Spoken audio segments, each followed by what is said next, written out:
ऐसा है कि जो हमारे हिमालय हैं वो यंग पे पहाड़ कहलाते हैं। यंग का मतलब ये होगा कि इनके बनने के बाद अभी भी इनमें इतना ज़्यादा हार्ड स्ट्रक्चर नहीं बन पाया है कि आप जब इनको टनल बनाते हैं तो उसके अंदर कभी मिट्टी आती है, कभी छोटे पत्थर आते हैं, कभी बड़े पत्थर आते हैं, कहीं स्ट्रॉन्ग पत्थर भी आते हैं। तो जो दूसरी टेक्निक जिसको हम इस्तेमाल करते हैं, जिसको टीबीएम बोलते हैं, टनल बोरिंग मशीन्स, जी, जो इस्तेमाल होती है। इसका थोड़ा विस्तार से सब बताइएगा कि क्या होता है ये? टनल बोरिंग मशीन जो होती हैं बहुत बड़ी बड़ी मशीन्स होती हैं, गोल बेसिकली एक्सकवेट करती हैं, गोल गोल घूम घूम घूम के।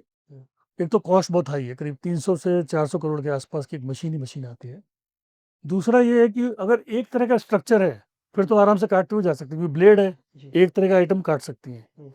जैसे ही वो बदलेगा तो ब्लेड को बार बार बदलना बदलना वो पड़ता आसान काम नहीं होता है। जी। या तो ऐसी मशीन बनाए कि ऑटोमेटिकली ब्लेड चेंज हो जाए, फिर आपकी कॉस्ट और ऐड हो जाती है इसके अंदर। जी। दूसरा ये था कि क्योंकि हमें मालूम था कि हर 2 मीटर 3 मीटर 4 मीटर के बाद अंदर का स्ट्रक्चर, आपके जो पत्थर आते थे वो अलग अलग टाइप के आते थे। 9 टाइप के हमने जैसे पत्थर बताए हैं, मतलब लेवल 7 से लेके लेवल 1 के जो होते हैं ये। तो अगर हार्ड पत्थर आएगा तो एक दिन में हम 8.3 मीटर कर सकते हैं। बिल्कुल ही कमजोर आएगा तो मुश्किल से 2 मीटर भी एक दिन में हमने कर लिया तो बहुत बड़ी बात होती है। अच्छा सर।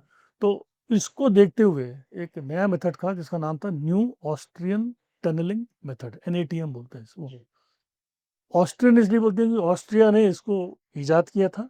हम्म, एक तरीके का ये सिर्फ वही ड्रिल एंड ब्लास्ट ही है, हम्म, लेकिन इसके अंदर फायदा ये है कि आप ड्रिल एंड ब्लास्ट के साथ साथ एग्जिस्टिंग स्ट्रक्चर की मजबूती को ही मजबूती का साथ दे रहे हो। नहीं तो आप मान के चलिए कि इतना बड़ा आपके ऊपर पहाड़ सिर के ऊपर है, आप जब काटेंगे तो हो सकता है कोलैप्स कर सकता है। collapse कर सकता है। उस कोलैप्स को कैसे रोका जाए, असली टेक्निक वो है।